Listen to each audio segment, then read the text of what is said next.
அனைவருக்கும் வணக்கம். நம்ம எதிர்நீச்சல் சீரியல்ல என்னெல்லாம் சுவாரஸ்யமான விஷயங்கள் நடக்க போகுதுன்னு பார்க்கலாம் வாங்க.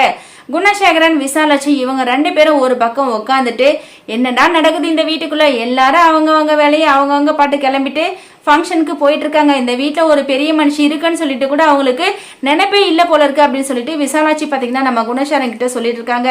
குணசேகரன், பாத்தியம்மா, நான் எடுத்து வளர்த்த பசங்க என் மார்பிளையே குத்திட்டு போறாங்க, இவங்களுக்கெல்லாம் நன்றியே இல்லம்மா அப்படின்னு சொல்லிட்டு குணசேகரன் சொல்றாரு. விசாலாட்சி ஆமா பெரியவனே, நீ உன்னோட தம்பிங்கன்னு சொல்லிட்டு தம்பியை தூக்கி வச்சு ஆடிட்டு இருந்த, அது மட்டும் இல்லாம இவனுங்களை கட்டிட்டு வந்ததுங்களே இதுங்களும் சேர்ந்து எப்படி ஆடுதுங்க பாத்தியா, இந்த ஆட்டத்தை நம்ம நிறுத்தியே ஆகணும், இவங்களுக்கெல்லாம் ஒரு சரியான பாடத்தை கத்துக் கொடுக்கணும் அப்படின்னு சொல்லிட்டு விசாலாட்சி சொல்லிட்டு இருக்காங்க. போதாத குறைக்கு தர்ஷனும் பக்கத்துல இருக்கான். அப்பா என்னப்பா நடக்குது இந்த வீட்டுல, ஆண்கள் எல்லாம் அடங்கி போயிருக்காங்க, பெண்களோட ஆட்டம் தான் தலை விரிச்சு ஆடிட்டு இருக்கு, என்னப்பா நடக்குதுங்க, இதுக்கெல்லாம் ஒரு முடிவு கட்டியே ஆகணும் அப்படின்னு சொல்லிட்டு தர்ஷனும் சொல்றாங்க. ஸோ அடுத்ததா குணசேகரன் என்ன செய்ய போறாரு, எப்படி இதை தடுத்து நிறுத்த போறாருன்னு சொல்லிட்டு வெயிட் பண்ணி பார்க்கலாம். தேங்க்யூ.